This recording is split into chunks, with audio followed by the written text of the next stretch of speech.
Okay, plating lang natin ng ating fish and chips para ating masugahan na.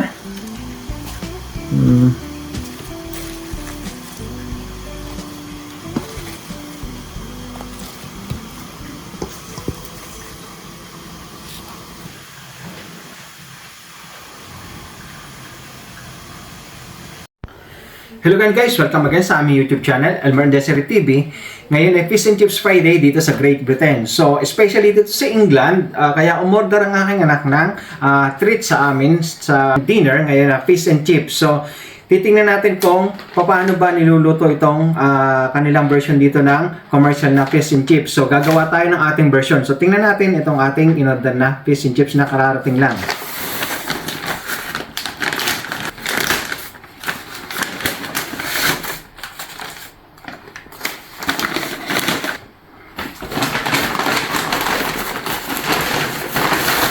Nangangamoy ang ating fish dito sa loob ng ating supot. So, eto, donut kebab to. So, para ito sa ating cameraman. So, tingnan natin. Ito ang ating fish and chips. Full pack siya.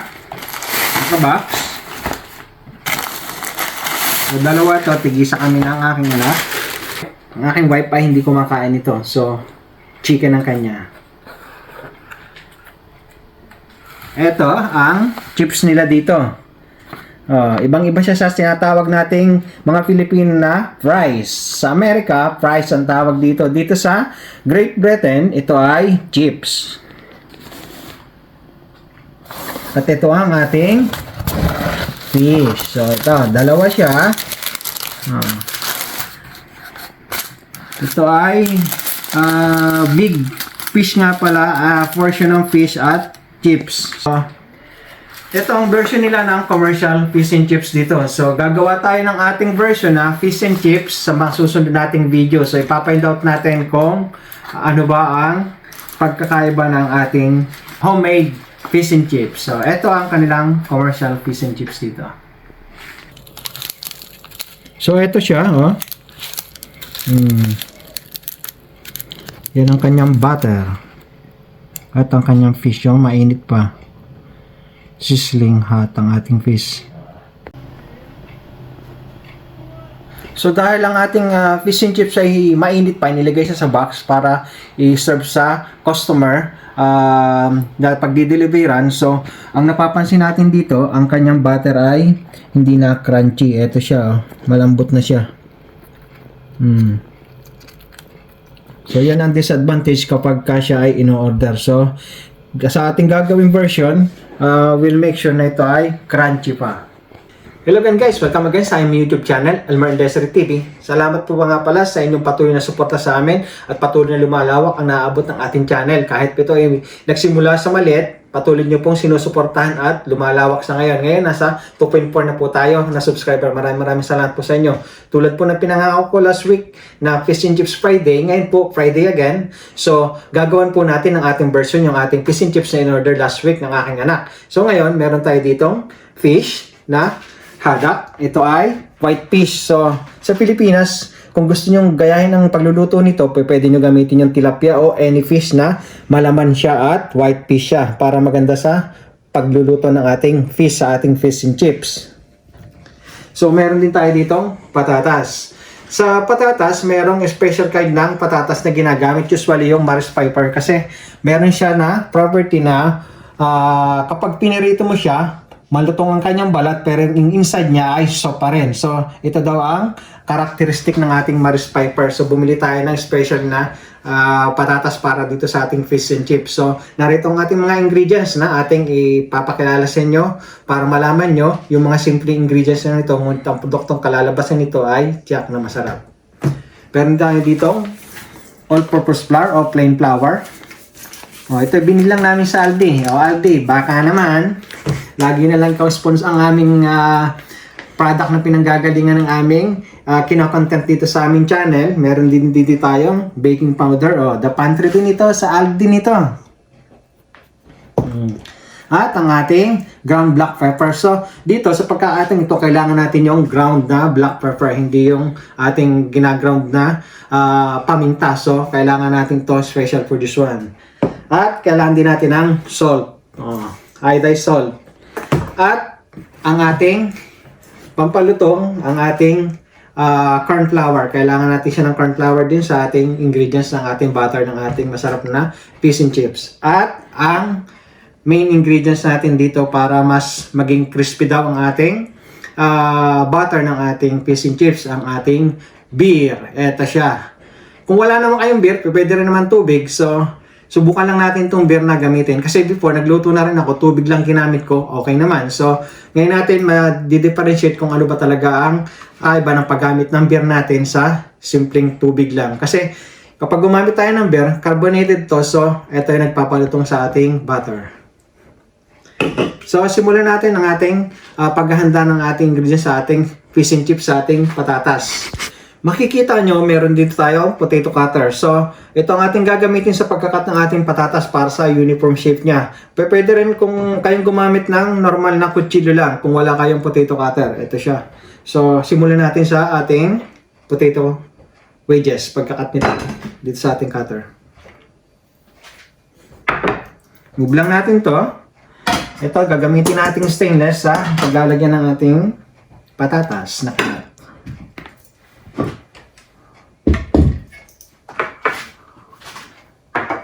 Sup lang natin to kasi kanan tayo. Handa natin ang lalagyan. Kakat na natin ito at ating ibababad sa tubig para matanggal ng kanyang starch ng ating patatas habang mamarinig ang fish mamaya. Pagkatapos nito, mapapansin nyo, kasama nga pala ang balat namin niluluto ito. Malinis to, nilinis na rin namin ito. So, okay siya at masustansya ito na kasama ang balat. Kaya ganun ang gagawin natin. Ganyan lang siya.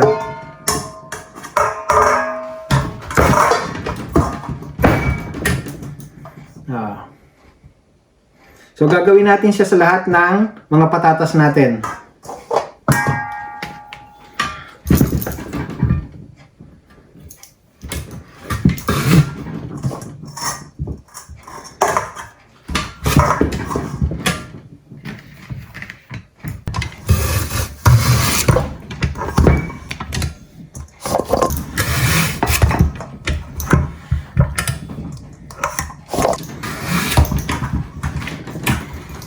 Ang palaki din to ng muscle, oh. Kailangan kasi ng force para ma-break ang ating patatas. So, siguro ito, tama na to sa ating chips na lulutuin. So, ibababad natin to sa tubig.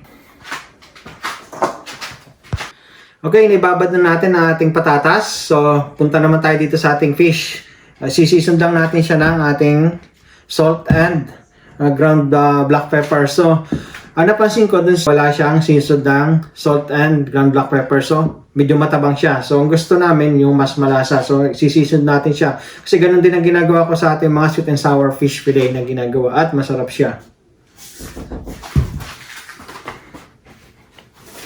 Okay, balik naman tayo dito sa ating pagsisison ng ating fish. Kasi may pumikap lang ng order na empanada at Shanghai roll. So, balik na tayo dito sa ating pag-season nitong ating fish. Season lang natin siya ng salt. Tulad na sinabi ko kanina. Konti lang. Para lang magkaroon lasa. Para hindi pagka na yung butter na una nating kainin ay wala nang lasa ang fish natin. Ang ganda ng fish natin, ha. So, eto na ang ating iba-butter na haddock fish. So, this time, hahanda na natin ang ating butter para sa ating fish. Meron tayo ditong plain flour, tulad na sinabi ko kanina. So, taka lang tayo.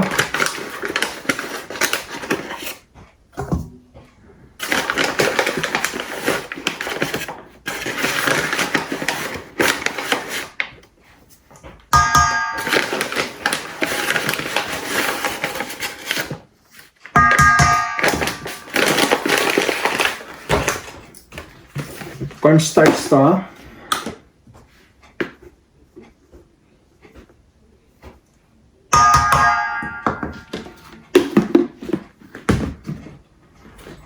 So, tulad ng dati, basic lang. Season natin ng salt. ground black pepper, at baking powder.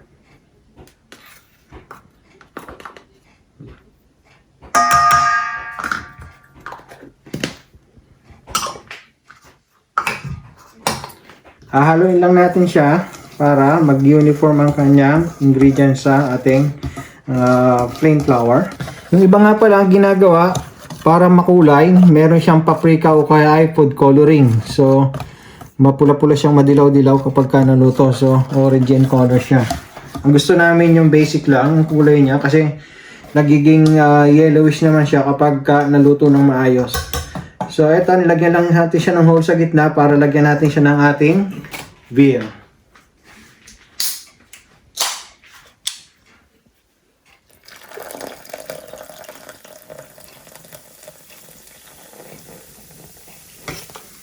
Lahati lang munang lagay natin. Ayan na, yung bulang yan, yung bubbles na yan ang nagpapa-crispy ng ating butter.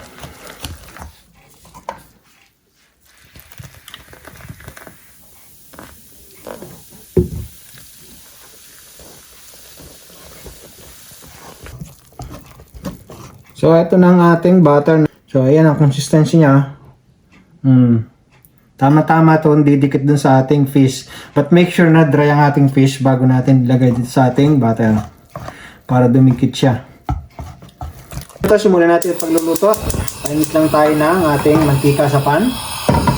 So, usually, ang ginagamit ng mga chip shop ay yung corn oil o kaya ay peanut oil kasi mataas ang kanyang boiling point. So matagal ang buhay niya. So, ang ating gagamitin ay normal na sunflower oil lang or vegetable oil. Lagyan natin siya ng mantika. Siguraduhin lang natin na yung amount ay kayang i-deep fry ang ating fish at ang ating chips mamaya. So ayan. Hintayin natin siyang kumulo. So, habang kumukulo ang ating mga nagpapakulutan ng mantika dito, hintayin natin siyang kumulo ay atin siyang ipapat naman yung ating patatas para madry ang tubig niya at hindi siya putukan sa ating mantika mamaya kapag niluto na. At ibabatter na rin natin ang ating fish para handa na siya sa ating pag-deep fry. Tingnan natin kung mainit ang ating mantika. Usually, ang ginagamit ng iba ay may thermometer siya. So, pwede natin siya manual na i-check. Mag-drop lang na tayo ng counting butter kung siya ay mainit na. Ayan o. Pwede na ang ating butter, so ready na siya. Ito yung ating kinote na fish. Nagsimula nga palang pagkain ng fish and chips every Friday dito sa United Kingdom bilang pagtalima sa long-standing tradition nating mga Roman Catholic ay sa kautusan ni Jesus Christ na every Friday huwag kumain ng karne. So simula noon, every Friday naging national dish na ito ang fish and chips ng United Kingdom. Yung isa. So, dalawang batch natin siyang gagawin kasi 4 na piraso siya. Ito, baliktarin lang natin siya.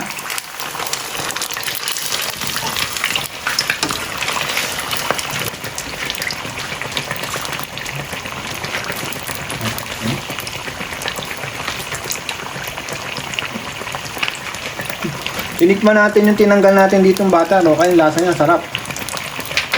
Tsaka, crispy. So, inireduce natin ang ating flame. So, ito, ready na itong ating isang fish na unang nilagay. Oh. Ang ganda niya. Oh. Covered na covered siya. Ang ganda, covered na covered siya. Oh. Ito yung isa. Ito yung ating remaining fish fillet.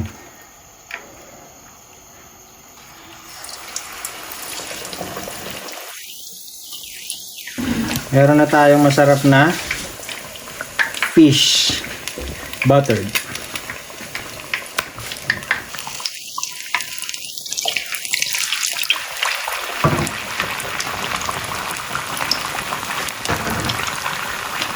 So ating baliktarin natin itong ating second batch ng ating fish.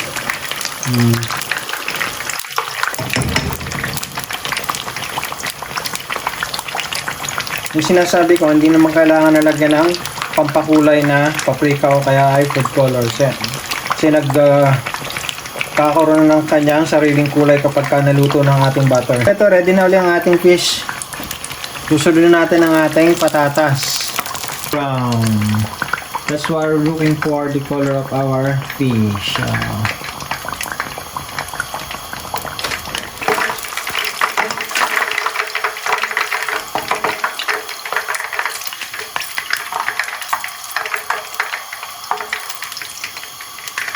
Sunod natin ang ating chips. Ito siya, oh.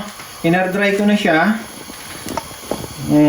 Hihinaan lang natin ng ating apoy kasi masyadong malakas siya para sa ating chips para mag-soften ang loob niya at mamaya natin lalaksan kapag malapit siya maluto para maging crispy ang kanyang outside. Pwede sanang gamitin natin kung nagmamadali kayo yung ready na nabibili sa mga shop na nakapack na chips. So gusto ko lang ipakita na yung basic na patatas natin pwede natin gamitin sa ating fish and chips. Masustansya pa siya kasi natural siya.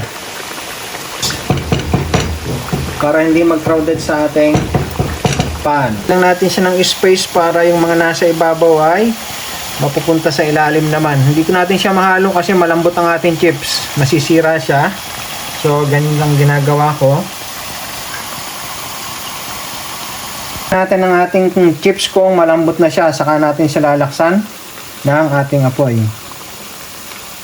Ito, bumabaw ng ating pork na hindi natin nilalagyan siya ng pressure. So, pwede na natin siyang laksan ngayon ng ating apoy para lumutong na ang ating outside ng ating chips. Ito ang ating fish. Habang niluluto natin ang ating chips, ilagay na natin to.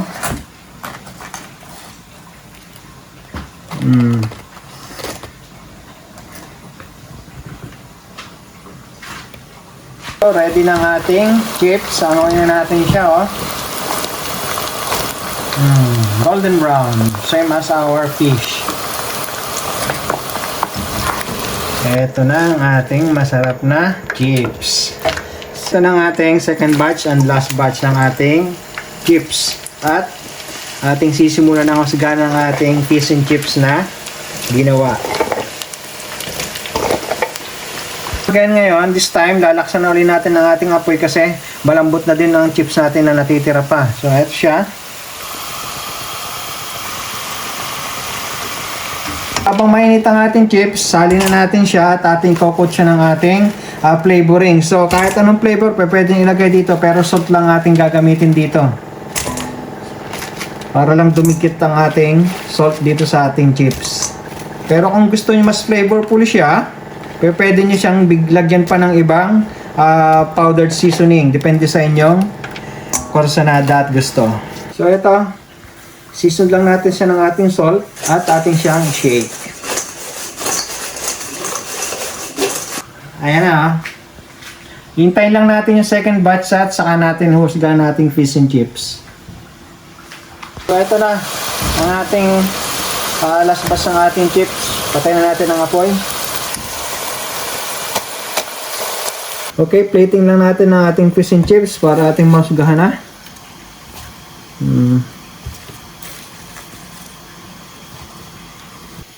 So, ito ang ating chips na kaluluto lang. Tingnan natin, no? Pakinig nyo, ang lutong ng kanyang balat.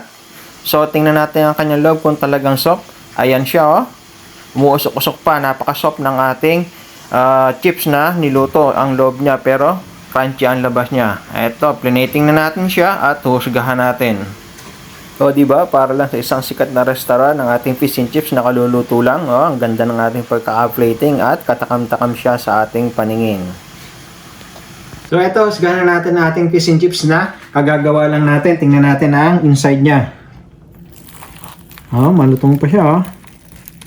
Ayan siya. Ang ganda ng ating pagkaka-cover, o.